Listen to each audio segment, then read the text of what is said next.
Hey, welcome to another virtual water cooler live. My name's Steve Wright. It's my 4:30 UK, 10:30, I guess Central Time morning slot here. Dropping in for a quick chat around the water cooler.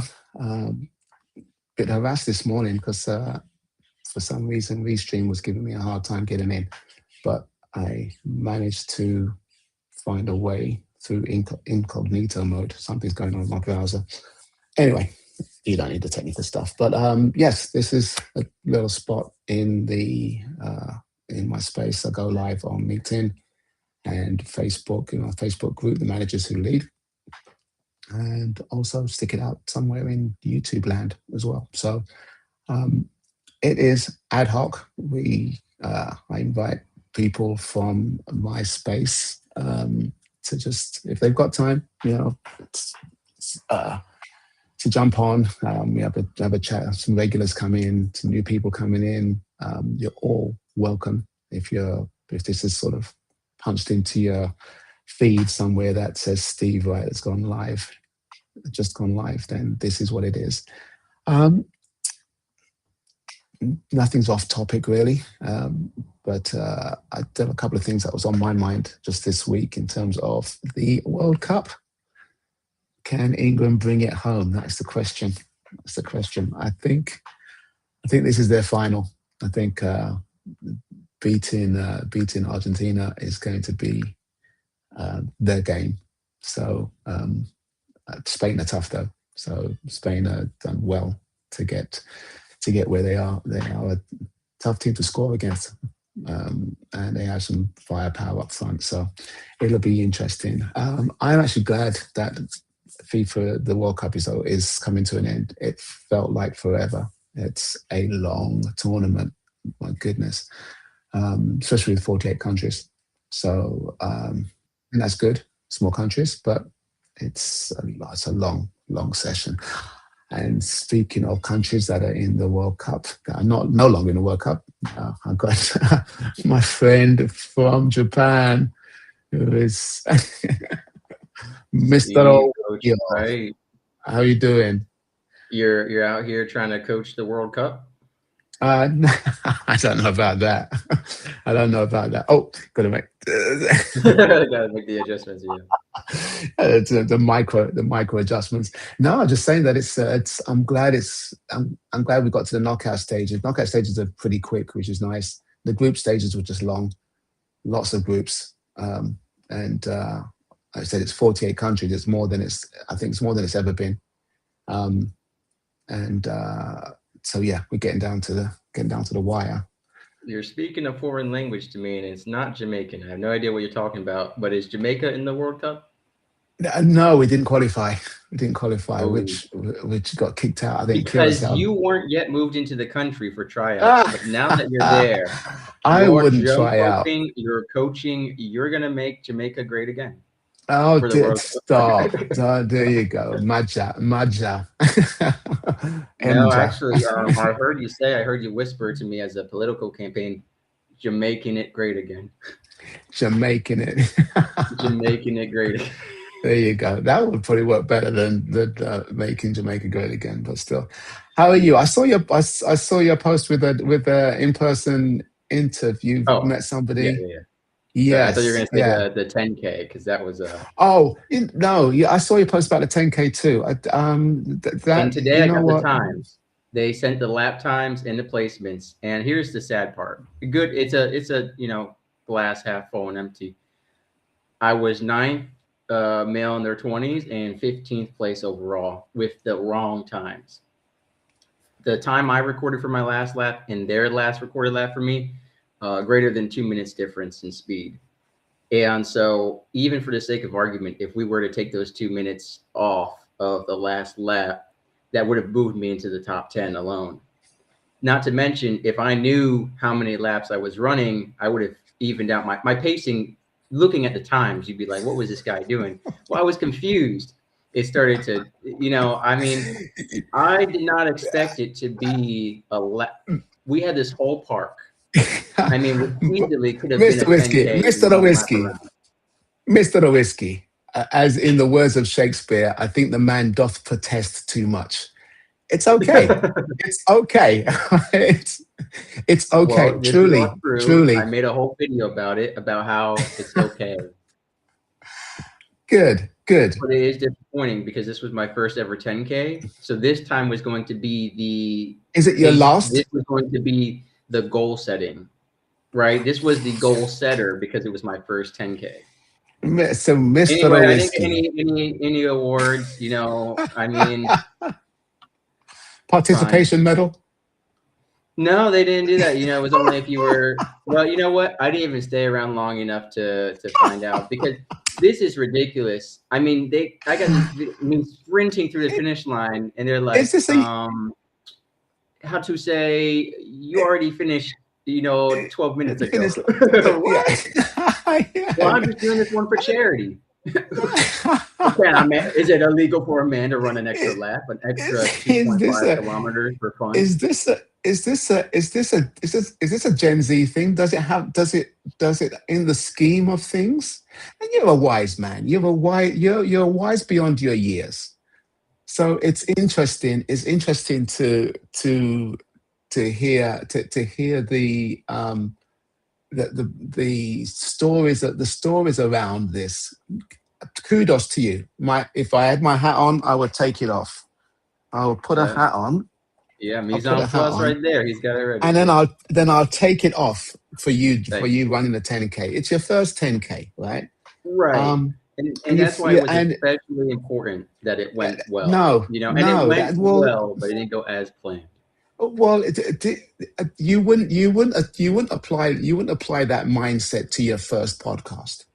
You wouldn't apply that mindset to your first interview. So take it for what it is. A very avoidable mishap. Okay. It's the right kind of wrong. It's an avoidable. Is it complex? Is it a complex problem or a simple problem? It could be simple in the sense that if you knew how many times round to go, you would have gone round the specific time, the specific laps. So in that sense, it's simple. Competitive about. This is the one thing that I'm really. Okay. Okay. Here's what happened. I was. No. Back up. No, I'm talking about high school. I'm about to tell you about high school. Oh, you're taking us back to why this is why your competitiveness kicks in. Go on. I was the first in my grade to get a varsity jacket. I got it like within a few days of high school because I was running against seniors at varsity level as a freshman. I enjoyed it. I used to train. I would run with a parachute on, right? That's what I got into, because here's what happened. My parents said, you got to do a sport, son. And I said, all right, I'd like to do hockey. They said, absolutely not. Too dangerous, too expensive. Drove me to the houses of people who had children in hockey to convince me not to do it. Then they signed me up behind my back for lacrosse, which is also expensive and dangerous. But, I missed the deadline by like 4 days or something. So then they said, son, you got to play a sport. You got to play an instrument.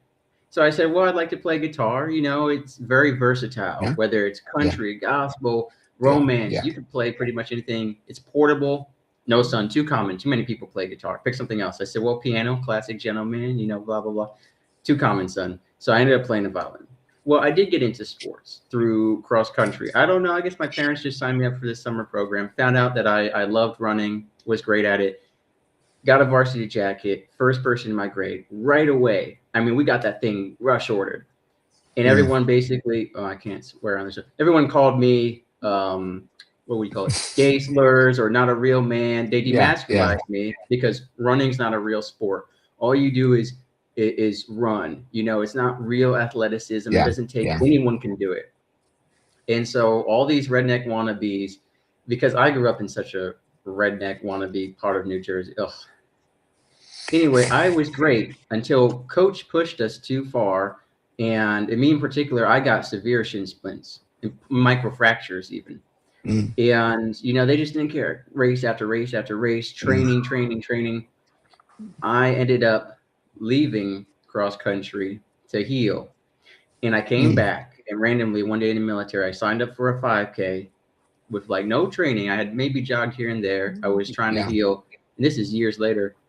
Ran with almost 3 minutes off of my time. The progressions had slowed down because they weren't allowing time for healing. And then because I allowed that healing to come to fruition, I went back in, crushed it. In fact, that race, I would have done probably 4 minutes off my time, but it was like the day before Thanksgiving, was one of those turkey trots, and it was like 33 degrees in Charleston. And my run time wasn't because my legs stopped moving. My arms were so stiff and frozen. My whole body was just like freezing up. I mean, it was so cold. I'd rather run in 100-degree weather. I ran today. It's hot out. Still sweating from it. Well, then I started competing again every now and then. And so I'm not too competitive about it. In fact, well, I am. And that's why one of my biggest romantic gestures I did was I convinced my fiance to sign up for a 5K. She's never ran before, never trained. And she showed up and she did it. And I had to go at her pace to support and encourage her because she was willing to do that for me. And when we started the race and I saw the lead people go out, you don't know, I got tremble. You want to, because I spent years chasing after them, right? Or surpassing them. And we'll get into some lessons because you're going to really like something I'm going to say here that my coach shared with me. But that was the first time I ran just for fun, just to do a couples thing with my, Now, next time I told her I can't do that. I mean, it was way too slow for me. So I'm going to get the weighted vest and the dog and stroller and go alongside her just to even it out a bit. But she's going to be getting faster and faster. Now, we talked about something called like negative splits, which is each time you pass someone in cross country, your goal is just to pass someone, because each time you pass them, there's a psychology and an energy here. They slow down and you speed up, right? Unless they have that competitive edge, then it might be fuel to surpass them. But most of the time, especially if you're not doing as well and you're in the back, you pass them and they're going to start slowing down because they're feeling crushed. And you're feeling better because you just passed someone. But there's another term, jackrabbit. Certain cross-country teams would have a sacrificial competitor who would sprint out, make it look like he was going to be, running 4-minute miles. So all these people would chase after him, and then he just stopped. He was literally just a palm, And it's hard not to chase the jackrabbit because we forget that we're racing against the clock more than anything. And in a race, especially where like the 10K I did, where you've got a 5K, a 10K, a 30K all at once in the same loop. Different pacing. You can't even track someone. But the most eerie moment of my life was I didn't start out in first place, but I got to the beginning. And as I was running, there's all this, it's like a stampede of horse hooves when you've got all these people running cross country, especially on the terrain we were on. When I got to the front, it just like instantly went dead silent. Quiet, everything was behind me. And it felt like surreal. And if it's not an easy to find course, I hate being in first place, honestly, because I'm like, where are we going? In fact, they had a missed loop on one of the races I ran. Actually, if you want to hear a tantrum I threw, there was 2 times. One time I was first place and some teammates of mine were at the finish line. And instead of telling me there's someone catching up to you and they're right on your 0.01 second, they pushed me to second place through the finish line. And no one gave me a warning. My whole team's watching. No one said, behind you, or you got to go. Right? I mean, 0.01 second, and I went to throw that silver medal out the bus window. I was so mad. 0.01 second. 0.01. And then a different time, they didn't have everything marked off right. And me in the top leads went down the wrong path and had to loop back. And I think I still got gold, or I got moved down to silver, and it's fine. Some people have never won a medal in their life. I know I'm talking about first world problems here. But again, have the course clearly marked off. No room for error, please. Right. Mr. In this race, they had a guy on a bicycle leading the whole. So you weren't left on your own. They had a person clearly guiding you. Right. So I get it. I totally get it. And it's it is it's a frustration. I guess my sort of coach hat comes on, and I'm like, what's the lessons that people listening to this conversation could get from this? I mean, what they find out about you is that you are you're a runner, and two, you are, that's a space in which you're competitive. You gave us a bit of a backstory in terms of the history of that, because there were family dynamics or dynamics growing up that wanted you to excel. You know, there was an expectation for you to do something extraordinary in a field that you were going to go into. It happened to be cross country, and that's great. First, you know, your first 10K, you ran a 10K for a different reason. You ran a 5K for a different reason other than to compete. You ran it to support, which again is powerful. You know, and this was about doing it in another country. This was also not just about winning, but this was saying, you know, I'm in another country and I'm gonna do as many things as I can that are not your typical tourist or vacation things. Like, we're still on the grind. The thing is, this is something that I put a lot of, like, I've been running for an hour and a half to 2 hours straight every other day in preparation for this. And I've ran faster times than what performed because of the missed lap, the extra lap. And it's really frustrating to know that we ran that perfectly for weeks and now on performance day. I mean, think about if someone messes up in the Olympics, you know, they just spent 4 years doing better times and stuff. So it's just, it's about the alignment of things, you know? Yeah. But the cadence, I mean, I get it, you know, especially Olympians, because their window of peaking performance is so short compared to the times. I can always find another 10K, so I'm not in the same. Yes, yeah, and there are some. I've mentioned this book before, The Right Kind of Wrong. I think it's Amy Edmondson, The Right Kind of Wrong, and she points out, you know, the value of experimentation is to understand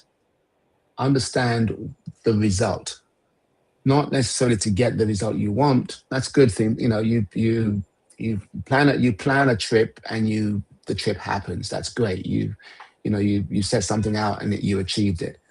But if you set something out and don't achieve it, there's a lesson to be learned in setting it out. What kind of failure came along the way? Whether it's simple, you got up at the wrong time. I sent an email to the organizers about that. Trust me, they learned a lesson. They learned a lesson.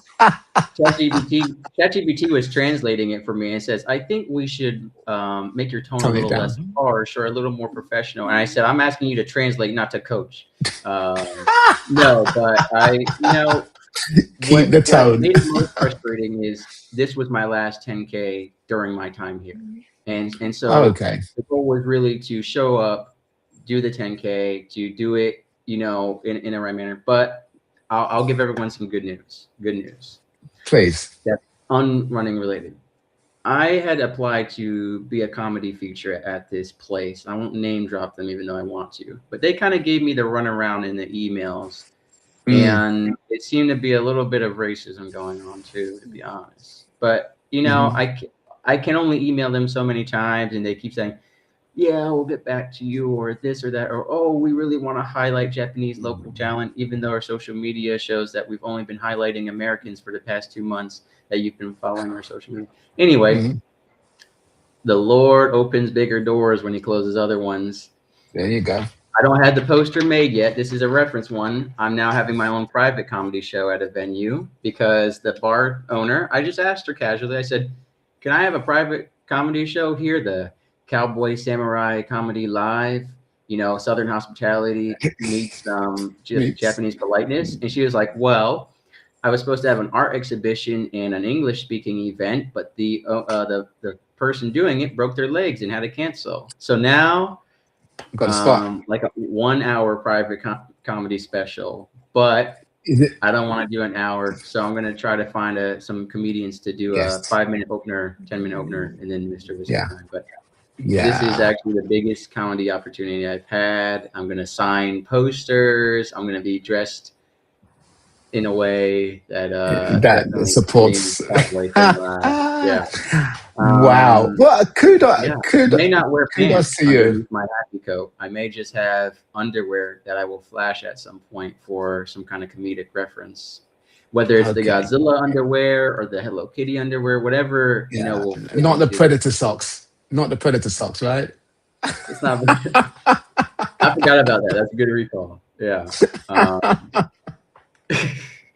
Yeah. We can leave those off. Well, maybe I'll get underwear with a zipper in the front, and it says, "Put your tips here," or something like that. I don't want it to say that on the back. Trust me. Okay. Well, yeah. You won't. It'll be like that. It'll be like that race again. No one will tell you that someone's behind you. They're 0.01 seconds behind you. Move. Yes, right. You gotta move. You got 0.01 seconds to shift it. But kudos to you, Mr. Whiskey. I mean, when we first connected, you weren't doing comedy at all, and then I've seen that desire in you to pursue it. And it is tough. I mean, and I'm guessing that comes from that's your own personal drive and desire to do it. No one's, you're an adult now, and your parents aren't telling you what you should be doing. They told me not to. With regards to that. Well, there you go. I'm sure they did.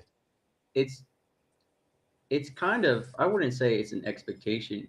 For me, when I first performed, I was on my first solo trip, first time going out of the state by myself, first time at a conference, met more people in a single day than my entire life up to that point. And they just said, there's an open mic, you should do it because you have a unique character, because they were like, you look like you should be up on stage. So, I agreed to it, because I was already overwhelmed with everything. And, I remember the morning of, I'm in the shower and my legs are shaking. I'm like, what am I going to talk about?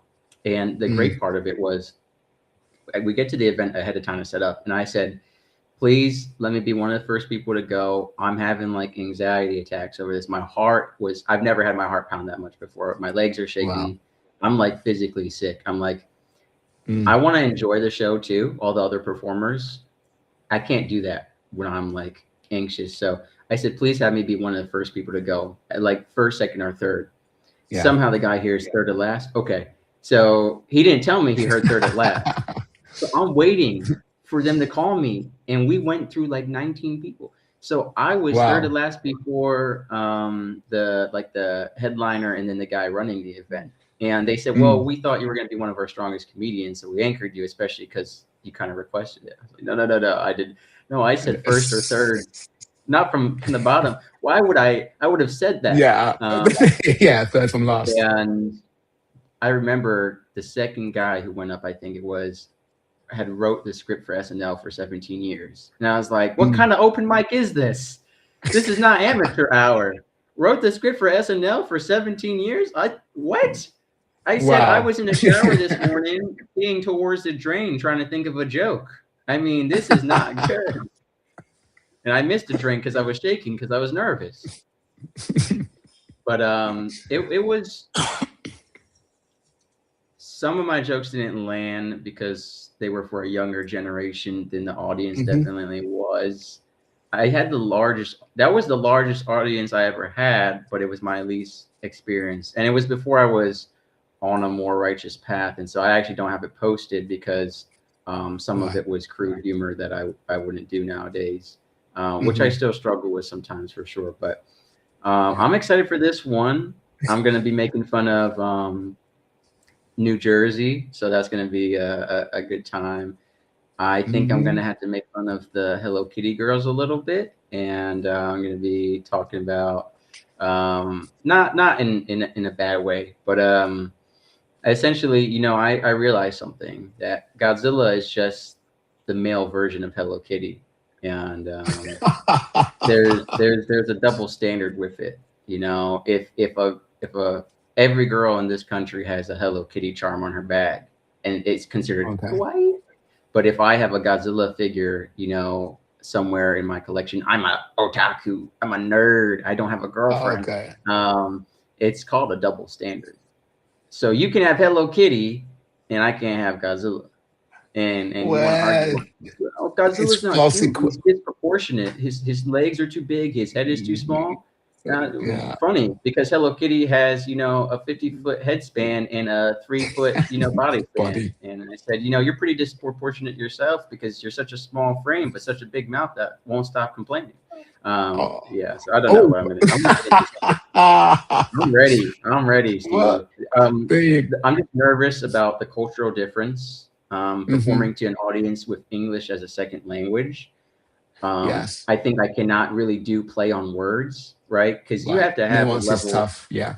Right, and I have to be careful with what I reference to America or anything American lifestyle. Yes. And a lot of the comedians in Japan, their performances are just like observations on Japan, time in Japan, and I don't want it to just be this, oh, I'm the gaijin in Japan, but it's also that there has to be a bridge of relatability. So I can't just joke about Japanese stuff I'm not familiar with, but I don't want to make it too much. And I'm not going to bash the Japanese culture, which I've seen some white comedians do here, and it was just so miserable to watch. The crowd was just like, his opening line was, Japanese is like the worst language ever to learn. You're never going to use it and get laid with it. And I was just like, sheesh. I'm not Japanese, but I was offended. Like you're gonna go into someone else's country and be like, yeah. I was gonna. I am glad that you volunteered to fly out and open up for me as a guest comedian. Oh, dude. Your picture. Well, maybe right? If this is me, you could be next to me somewhere. Yeah, somewhere in the corner. I would. Right. You could be that guy there. That guy there. Oh, me too. It's me too. When are you doing this? So this is supposed to be on August 8th. Got to make the flyers. This is actually huge. I'm definitely going to record it if I can get a professional photographer out here in Japan. Although the only thing is, it's not on a stage. The venue is a very beautiful bar, but it's very small and darkly lit. So I got to figure out how we're going to arrange it. So it's intimate. It's an intimate audience. This is what I always wanted, because I said, open mics are so short, you can't do storytelling. And I've watched all these comedians on stage do storytelling, recalls, interconnected jokes. But what if it's 45 minutes of no one laughing? I mean, and they're really hyping it up. Like the bar owner is so excited, and all the people who were at the bar with me.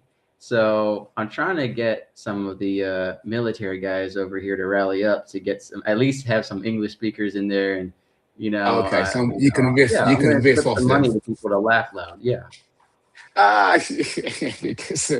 Get some stalkers in the crowd. Or here's everyone gets a free shout on me for each time they laugh. And they laugh. There you go. But there's a lot in comedy. And like you said, I mean, my first thought was, it's a long set. You got August. You got a few weeks. Got less than a month to prepare. If you want to, it's okay. I make everything up on the spot anyway. That's the kick. That's the kicker. It's making it look like it's ad hoc when it's actually very well scripted.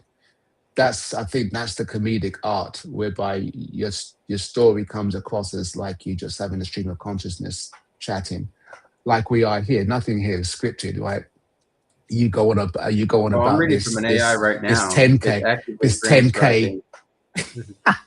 This 10K that this first time 10K that kicked your butt because you ran too long. I mean, I mean, that's not even Dude. first Let's world stop talking about problem. my That's butt. just That's the third time that's today. just that's just, and he didn't even get a participation medal. And then you had to give me the backstory as to almost like Ratatouille. You had to tell me where this angst came from to be the first. I mean, you're not the varsity runner you're not the varsity 10K runner in Japan. It's about the reason I love running so much. Number one, I hate team sports. I was on a basketball team Yeah. for a little bit, and I think we've talked about this. I could be putting in effort every day, extra hours training, and one person who's there because their parents forced them could be like, I don't want to play, and cost us the game. Yes. It's great when you have an interconnected team all working together, but you're also as strongest as your weakest link. Why I love racing and running, your own competition is yourself more than anyone. Yes. My running ability is directly reflective of the effort I put in. Yes. If there's someone who's faster than me, then that's that. But there wasn't someone who was faster than me because the person I was running with was slow. Well, I don't do relays, so that's why. Yeah. And I love it because, it's I find it peaceful. I know people hate running. I get it. I love it. I get it. And for me, some people are running towards the finish line, but I'm running away from what's behind the starting line. Oh, we can add that. We can flesh out a punchline in there somewhere. I'm not running towards the finish line. I'm running away from the start. I'm running away from the start pistol. Well, there you go. I mean, if it's the best race I ever ran, Steve. The best race I ever ran. I was bent over at the starting line, ready to start, and I felt a hand on my shoulder, and I heard a deep voice say, "Running alone, are we?" Man, I took off so fast. I'm with you every step of the way. No, so that do you was have a you? joke I borrowed from in that set that I did. One of the jokes was, my first day on the Navy, I was using a urinal as one does, and I felt a hand on my shoulder, and he said, "Oh, new recruit, not doing this by yourself, are you?" And I was like, "Oh man, should have joined the Marines."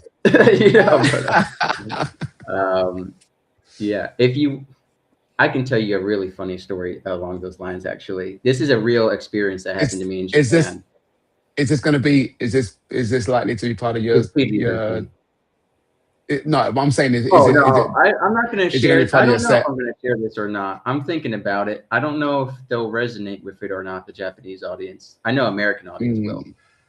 Now, Japan's a very quiet society, right? It's very, you don't talk loud in the streets. You don't talk on the trains, and very quiet everywhere. A lot of the restaurants are in silence, right? Wow. And I was at the movie theaters. Oh, by the way, Toy Story 5, one of the best movies I've ever seen. We'll unpack that in a minute because the social commentary on that was phenomenal. I was at the movie theaters, but this was to see the He-Man movie. My dad grew up watching that. So I went and saw it. It was all right. And I got to run to the bathroom. And this was the third time I went before the movie started because we're not getting up during the movie. So I'm going. And as I'm going in, there's this old guy. He leaves the stall. He goes to wash his hands, and I'm at the urinal. And it was a complete accident, but one slipped out. Whatever you want to call it, a passing of wind slipped out. And it was kind of loud in this quiet society. The water at this thing instantly stopped. And I glanced over. The old man leaned back and turned his head to look at me scoldingly because I was disturbing the quiet peace. Complete accident. Oh, he could have just kept washing his hand. I've never been so embarrassed, but also in shock. I mean, I'm there trying to use the urinal. One slips out by accident, and he literally, the water shut off instantly, like a horror movie where and he leans back. And it's even funnier because for the elderly in Japan, they have special handles at the urinal and the sink like a walker to hold on. So he's holding on and he leans back. And we share Americano. What? It could have been anyone. But we were the only people in there. It had nothing to do with it. Was an accident. Yeah. Well, it's not even that. Sometimes you got to release. You have to have that release, right? We got to give everyone a lesson, Steve. So this is a lesson. I learned this recovery trick and I forgot to use it. When it rains, it thunders. I could have saved it. I would have had to say it in Japanese. Yes. Yeah. You got don't you can expect thunder with the rain. All right. Why didn't you just so Japanese culture is supposed to be mind your business. He turned the water off, leaned back, looked, and then went back to wash his hands a second time. Okay. Okay. He put a mask music? on. What sort of tone was the release? Was it kind of a high pitched musical thing, or was it it was just a brief high pitched accidentally slipped out? It wasn't anything monstrous or gurgling or scary. No shrapnel, nothing. No shrapnel. By the way, men get tested, okay? That's my segue into looking after men's health. All right, you got to look after that stuff. All right. So if you and I heard something in the states that there's this exploding diarrhea going around. There's an exploding diarrhea bug. You know what? I don't know if they'll let me back to the States from Japan. I was actually researching that the other day, because my dad called and told me about it. And I heard about that. And he's saying there's all bacteria in the water. They're shutting down beaches and everything. And I don't know. Oh, wow. Yeah. Well, that wouldn't go down well if it was a case of exploding. You'd have probably emptied the movie theater with that one. That is true. Oh, weird segue. So the movie theater culture is very different there. No laughing, no crying, silence. Now, for me, I don't support that. You know, these filmmakers spend a lot of money and time to make something to make you laugh, to make you cry. Yes. I didn't realize this the first time I went, and I'm also historically the loudest laugher in the movie. I get very emotional in every movie. I cried 3 times during Toy Story 5. I mean, I cry all the time during movies. Oh, wow. Get really into it. I'm like Tony Robbins, basically. Shout out to the One Thing podcast. And I was laughing so loud, and everyone turned over and looked at me. And then one slipped out, and everyone looked at me again. Not while you were laughing.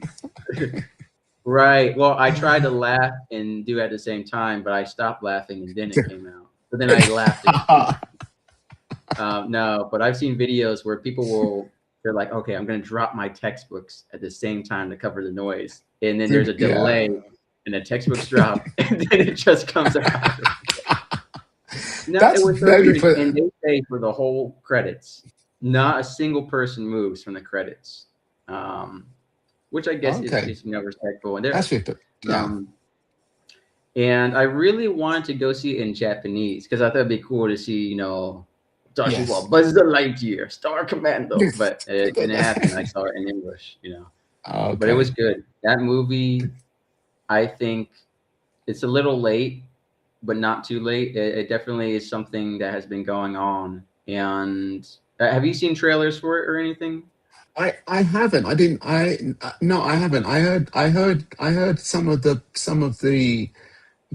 buzz around a new Toy Story, but I've not seen any trailers or anything. So for me, as soon as I saw the trailer, my attention was grabbed because of the work that I do, and you'll appreciate this too. I think you would really like it, Steve. The last 2 Toy Stories were all right. I mean, I still cried during them because that's what I do. But this one, the commentary was that everyone is no longer playing with toys. They're just screen slaves to the iPad. And the whole thing is that the Toy Stories where they live now, their home gets invaded by this lily pad. And it was really sad. So spoilers alert, if you tune out if you're listening.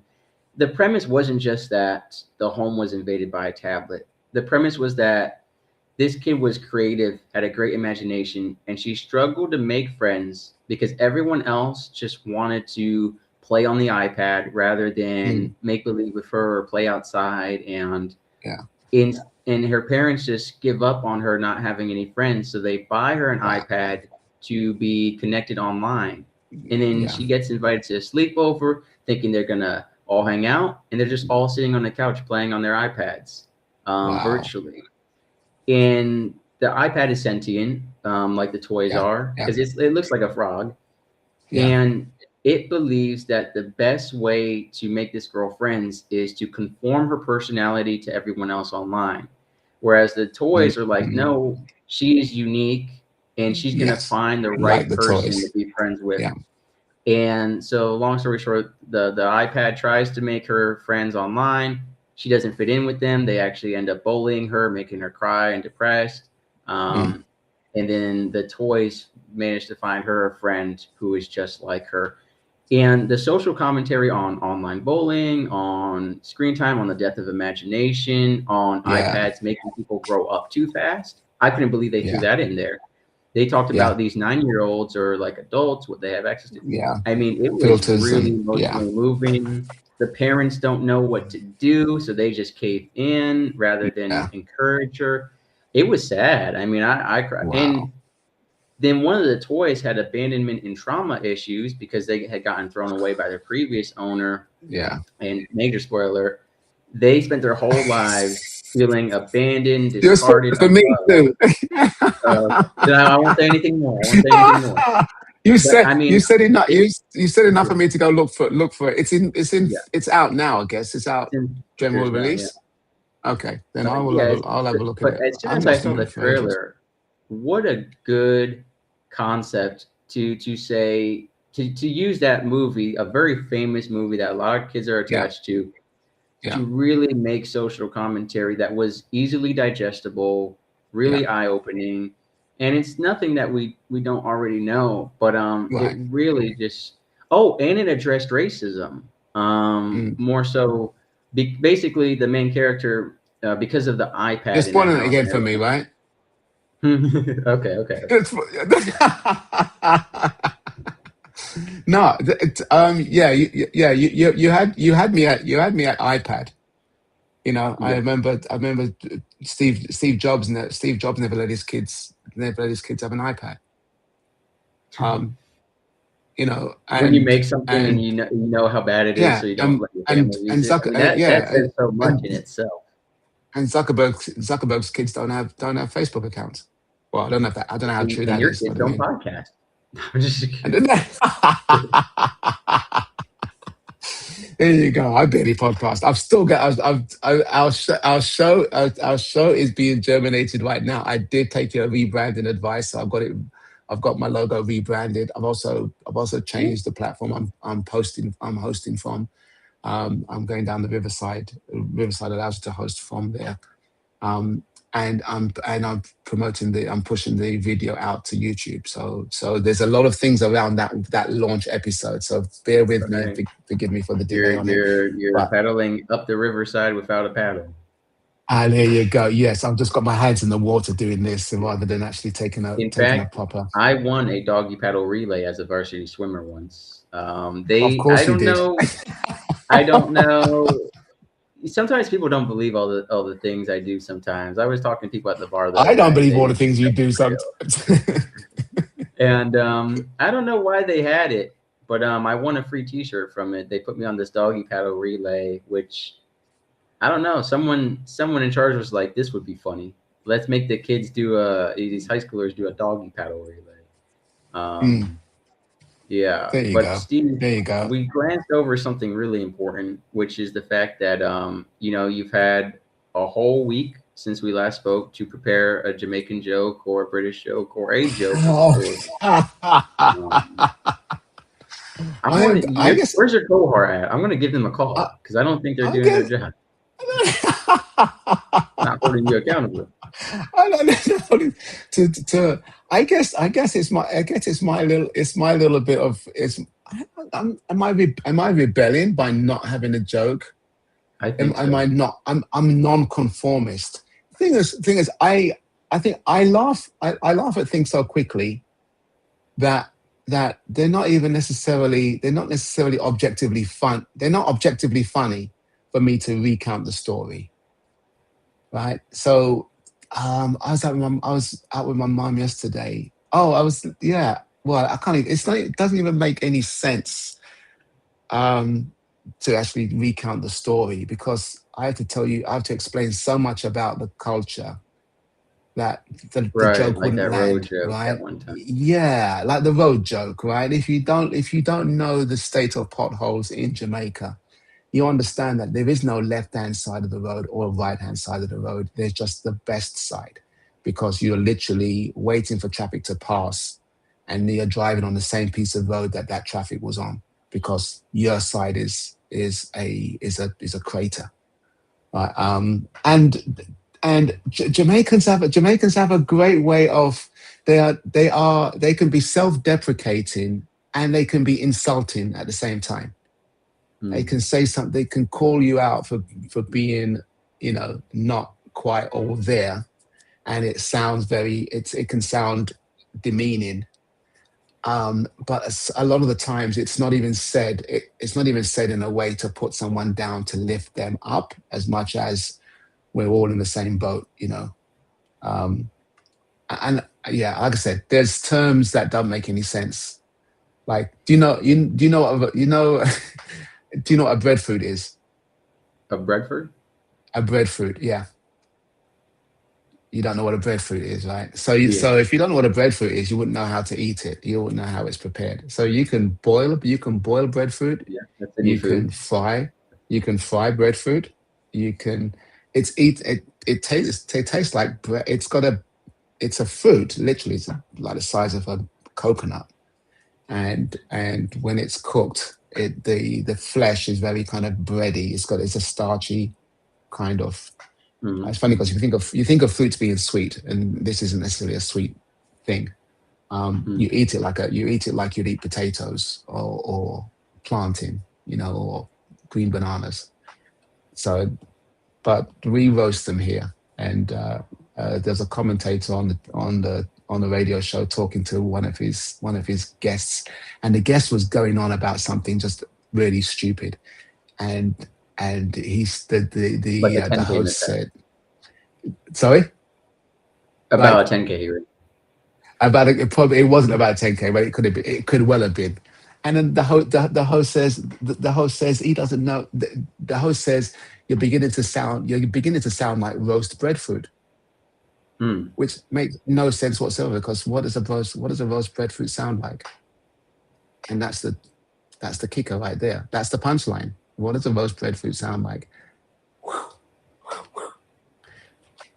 Here, I'll save us. I'll read one of my favorite jokes.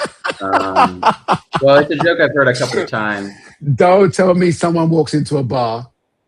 It is it does start in the bar. I'm trying to find.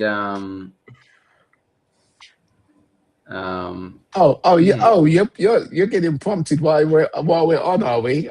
Is that what you think? Well, I want to read it verbatim, but what was it? Because I can't remember the second half of the joke. Oh, all right. Oh, I remember now. Okay, I didn't have to look it up. Yeah. This guy walks into a bar and he finds.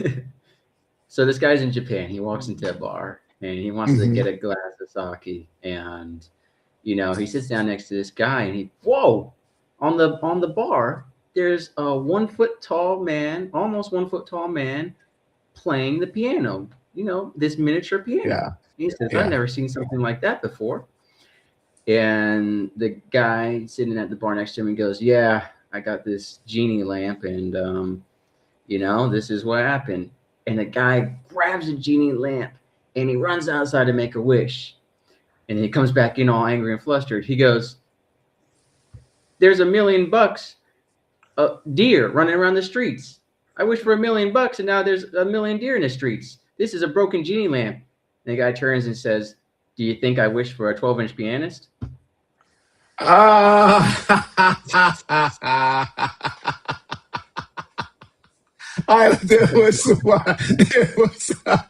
got one, but I don't want to share it here. We have to come offline. Of the similar, there's a similar one. Is it the Apple one? No, it's is where the guy wishes for his Appendage. equipment is appendage to reach the floor, so the genie cuts his legs off.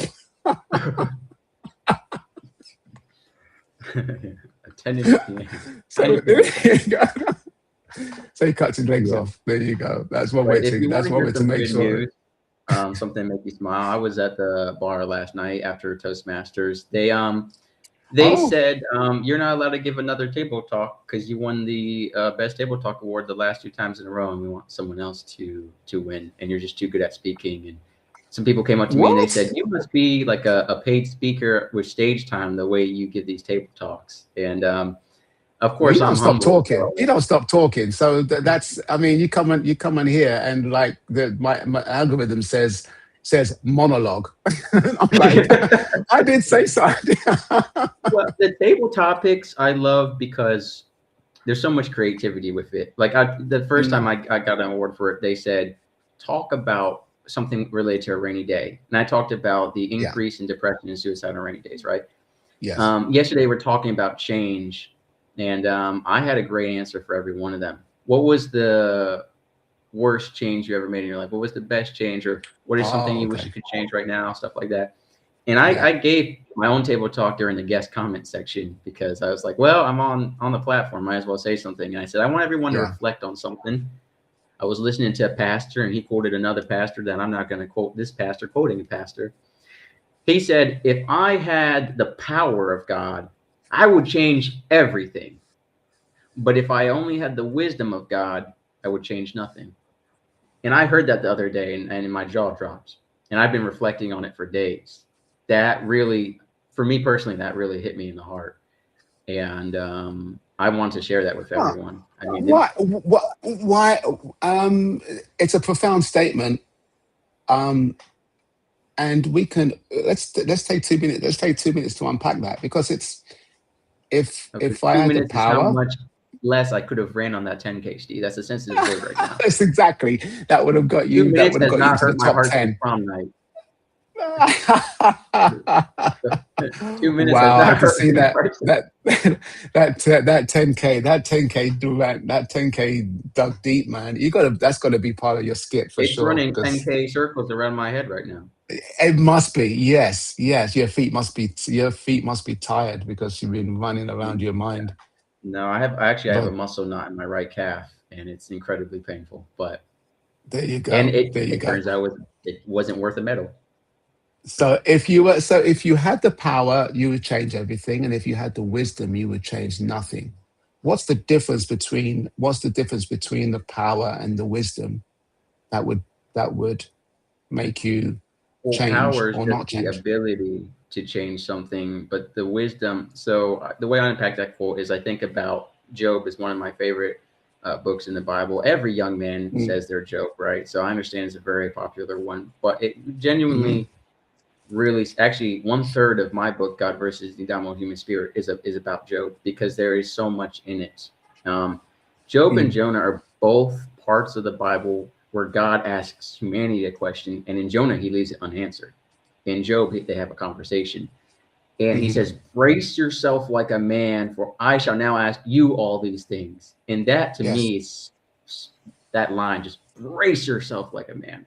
Also, my newest Bible sermon, Godzilla, Leviathan, and the Kaiju of the Bible. What does it mean to us today? Check it out. Godzilla's not in the Bible, but I mean, great sermon. Anyway, Leviathan, the wisdom. We see that in Job. You know, he talks about how many different things are so aligned, and I think that's what it means. Is we would change everything if we only had the power, because we wouldn't take into account everything that comes tomorrow, the next day, the day after that, and as God has done for centuries. When we only have the ability, we're thinking from a single point of time, which is right now. What do I want to change right now? And our perceived projections of the future, rather than actually knowing what that future is and what those changes make. It's a difference between what we think and what we know. But I've thought about it a lot too. I think about, of course, I've dreamt about? What if I, right now, as Mr. Whiskey, went into my 14-year-old self and I could bring all my wisdom, but then I have to relive everything from then. Number one, I don't want to do that because that's so much extra. That's a burdensome task, right? Yes. I mean, in your case, even more so. 14, I don't know how long even ago more that was for so. you. Yeah, it's a long time ago. 220 Don't worry years. Don't worry about the math. But I think being an author is what brought me closer to God, because people reading, if I had someone peer review a book for me, it would say, Mr. Whiskey, I really don't understand why you did this to this character in chapter 3. Well, I know chapter 12. I know exactly why I did it. And we don't have that knowledge that God has. Yes. You know. Yeah, and it's a good that's a good point. But I guess if you have power, you could argue that power is only realized when it's executed. You don't know how powerful you are until you exercise that power. It's latent, right? But wisdom's not required for power. Right, and that's the difference. Someone who's never shot a gun before could take my life right now with a gun. Yes. Right. With no wisdom. Yeah. They have the power to execute, but they don't have the wisdom in terms of understanding why or when, how. But they would fail because I have chopsticks here, and I would just catch the bullet in the chopstick. Yes. Because you're like airbenders and all that stuff. But no, that's it. That is interesting. Yeah, wisdom brings perspective. Wisdom carries with it perspective. I like Job as well as a book. But unenacted wisdom is useless. And I'll compound this with King Solomon is written, there shall be none ever like you before, none now, and no one shall ever be like you in the future. King Solomon is the wisest person to have ever existed or will ever exist aside of Yeshua, aka Jesus Christ. But he still failed ultimately in life. How? Because he stopped using the wisdom for the right reasons. He became corrupted by paganism and idolatry. And so wisdom can be useless. He had all the wisdom and all the power, and he used it in the wrong thing. His heart was led astray from the Lord by multiple wives, written in Deuteronomy 17:17. A king shall not have for himself many wives, lest they lead his heart astray from the Lord, nor shall he hoard up for himself many horses, Deuteronomy 16-18, nor treasures, right? His income, you know what the number of his income was? 666 per month, if you break it down, right? Okay. If it's pure cash income. So I say all this to say, wisdom can be useless if it's not God aligned or God directed, right? I mean, you get PPE coming out. Come on, Pastor. There is what was I going to say around wisdom. Wisdom is useless. You said wisdom is useless if it's not exercised, or power is useless if it's not exercised. Wisdom that is not enacted is useless in the sense that, especially, you can have wisdom and still be a bystander. You can have wisdom and still not utilize it. I don't think wisdom doesn't automatically make you act out on that wisdom in a way that is proper or aligned. Or you could have but if you have a counter argument, I'm open to it. Yeah, well, no, it's not even a counter. I guess it's a little bit of a counter, but it's like, it's knowledge. Knowledge isn't power; it's potential power. Knowing something, similar like wisdom, unshared, unexpressed wisdom is potentially powerful, but by virtue of you not sharing that wisdom, no one benefits from it. So in that respect, there has to be a sense of there has to be a sense of alignment of the ability to act, the ability to enact what you know. And I think that's sometimes we get caught up. I know I get caught up in this. I want to learn lots of things, but I can't act out everything that I learn. So there might be a point at which I focus on what can I do? What am I capable of doing? And then learn to grow that capability, rather than just learn something and then never be able to enact it. Is the intake of wisdom you're receiving greater than your capacity to use it? Yes, yeah, and then where does that go? Sometimes wisdom is required for perspective. Knowing, like you just said, if I'm powerful without perspective, I will act in the moment. I've got power to change to this moment, so I'll change it, and I've got power to change the next moment, and I'll change that. But if I have no perspective on what that means, doing something today that's going to ruin my life in 10 years, that's perspective. Right. And if I don't have... And that ties into an upcoming sermon of mine for my solo scripture samurai arc, Tambo art. What does it teach us about God's perspective? Tambo art is a practice I discovered here in Japan where they turn the rice fields into artwork by planting different colored crops. And from your level as the planter, you're like, why am I doing this if you don't see the full image? Why am I planting these different... But then in an airplane view, or from God's perspective, wow, look at this. I would have never known. So how do you spell Tambo? Tambo. Steve, when you see it, your jaw will drop. I can't believe it's rice. That's a great line in itself. I can't believe it's rice. Tambo. Tambo. Is it Tampo? Well, I'm going to embarrass myself here. I think it's Tambo. Tambo. Tambo art. Rice art. Tambo rice art. Okay, I'm just... the level of detail. Oh, wow. Rice paddy, right? Rice paddy art. Oh, my goodness. I don't even know how they... I love that. Like, I was reading about the history of how it started. Obviously, where it is now is way more complicated than where it started. But how do you... this started before AI, right? So how do you even think...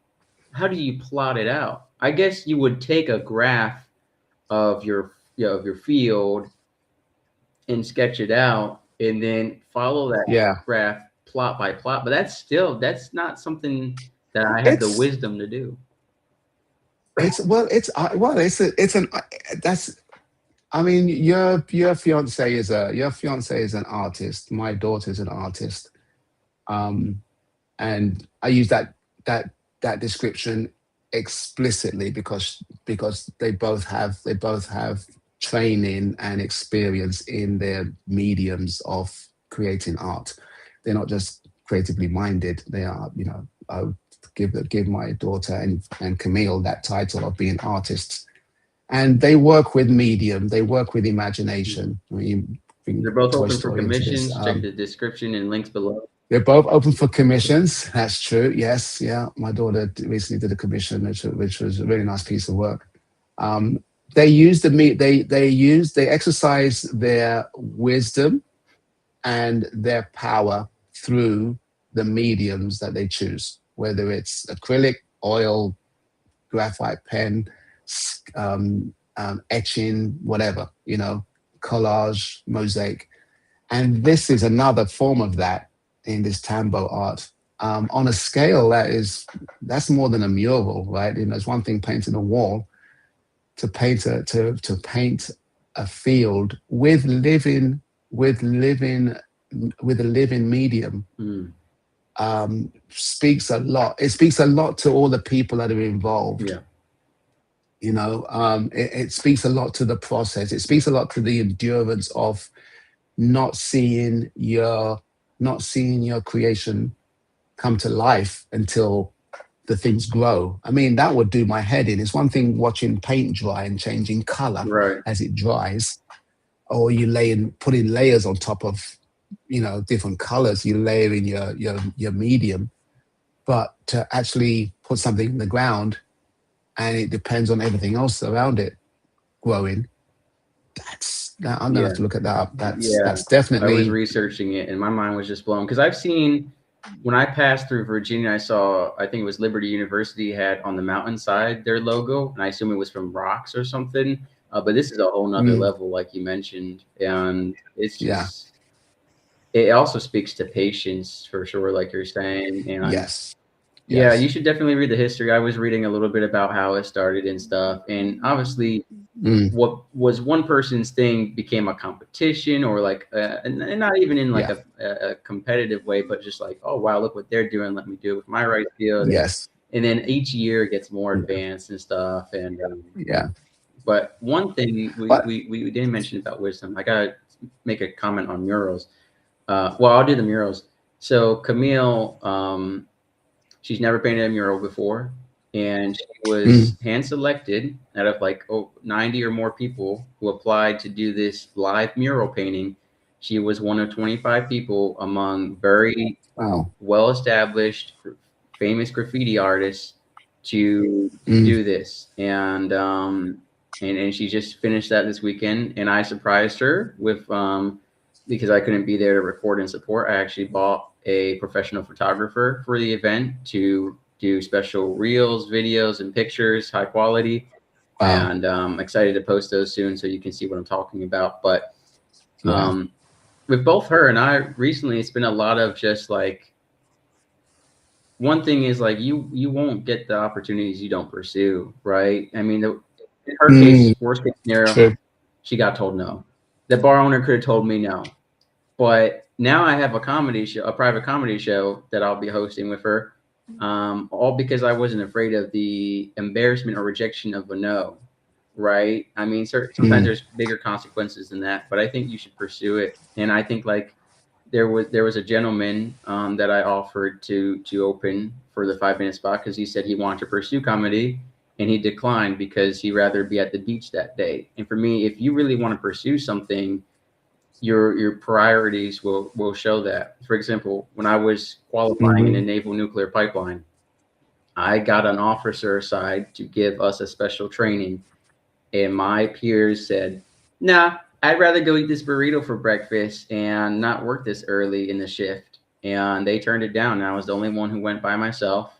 At the time I said, what a jerk going by myself first thing in the morning. I could be eating lunch, but my priority was to get training. We could always eat or go to the beach or do something later. Don't neglect your health, but if you're trying to passionately pursue something, you can make any excuse in the world to not do it. But you have every reason to do it. So that's definitely a key thing. What's important, or what you prioritize will show up in the way you live. Whether you prioritize something that's beneficial or something that's detrimental, it's going to show up because that's what you've said as an priority. Than the things you do. Say that again. Or sometimes it'll show up more in the things that you don't do than the things that you actually do. Yeah, well, yes, yeah, either one. I mean, but I think James Clear says that the actions that we take are a vote. They're a vote for ourselves. So if you don't take that action, that's a vote for yourself. If you do take an action, that's a vote for yourself. And that's what we do. So it's sometimes not that straightforward because there may be factors.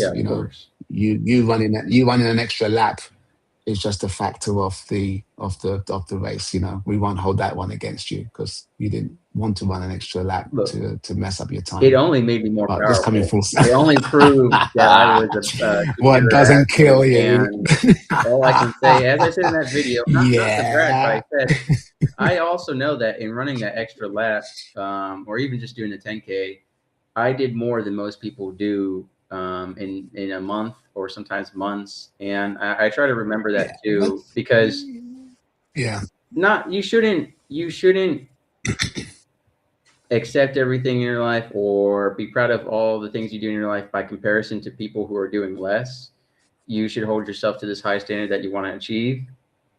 But for me, struggling with stuff like body dysmorphia or perfectionism or overly high standards or just seeing no value in anything that I do, sometimes that comparison is it's a balance bringer.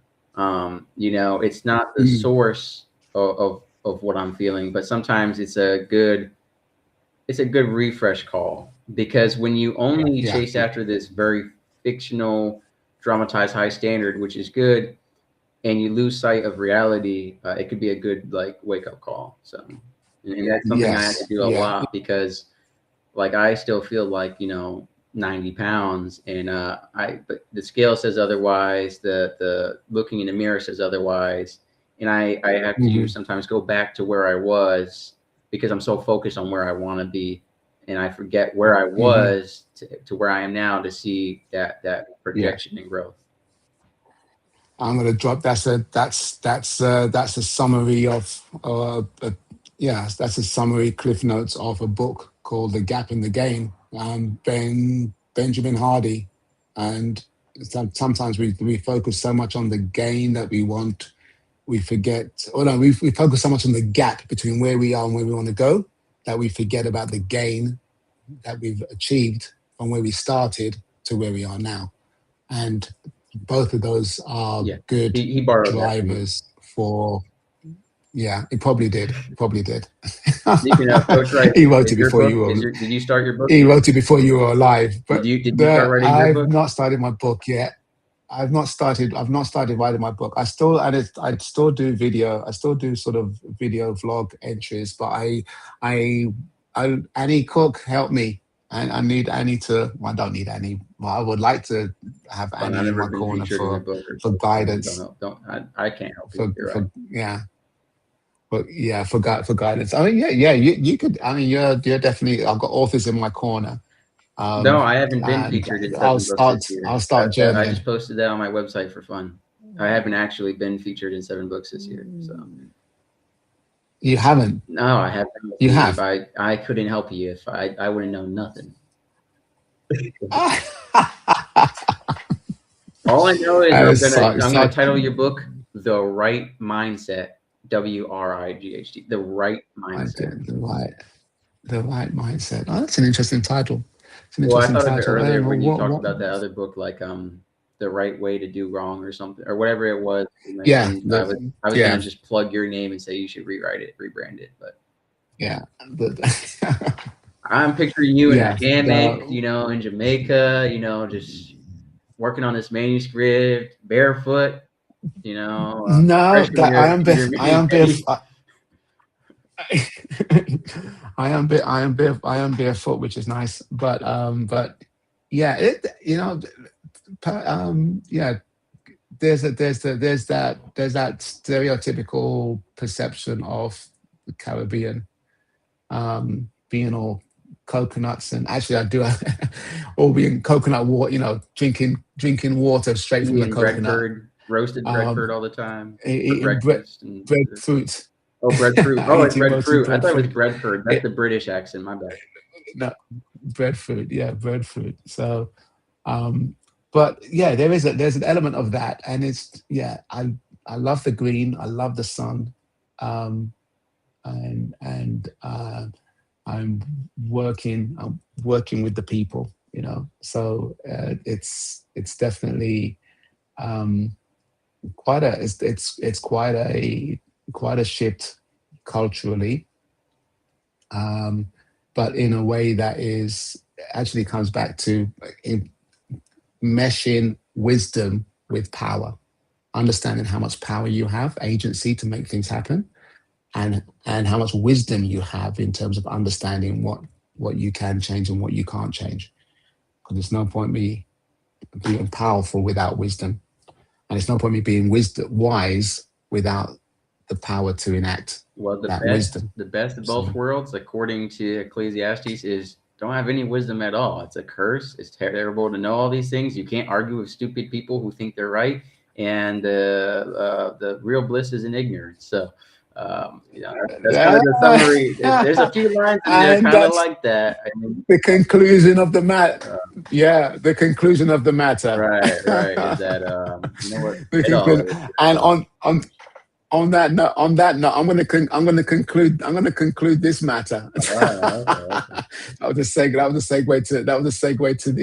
segue to the end. I do wish I had a joke that was kind of close to hand. That was well, if it makes you feel better, witty. Someone commented on a YouTube short of you and I making Jamaican jokes, like LOL with a laugh emoji face. So, I mean, I don't know if they were laughing at you or with you. That's they were. I'll take either one. I'll take either one of them. Right now, it's like that's fine. I'm okay with that. But definitely let us know. I'd love to have a little. Yeah, yeah. If you have anything funny any jokes, LinkedIn, any social media platform can benefit from some level. So, something that is, I'd love to have a Jamaican. Maybe I should make the comedy show poster an anime. A Jamaican audience. I mean, is the audience going to be Japanese? It's going to be English speakers primarily because I'm performing an animation English of you and Japanese. Yes. Oh, now you're lagging, Steve. Okay. Oh man. Well, anyway, I'm just gonna answer the question as I heard it. Yes, a Jamaican version, an anime version of me. And, I think we'll see. Yeah, something like that, or maybe I'll do the classic, like the art style of Musashi Miyamoto. Miyamoto Musashi. I always get it backwards, but yeah, it'll be interesting. Maybe people will buy me free whiskey at the event. That'll be the best part. You're supposed to buy your comedian a drink, I think.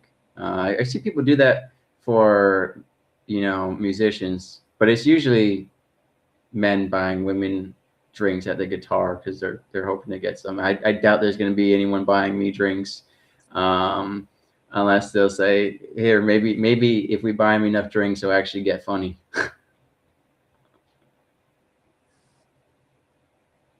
Oh, you're completely frozen.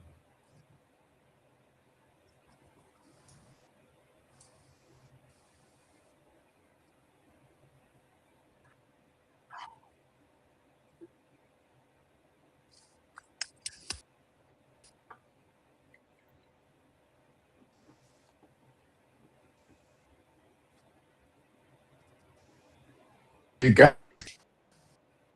But yeah, we got to sit there.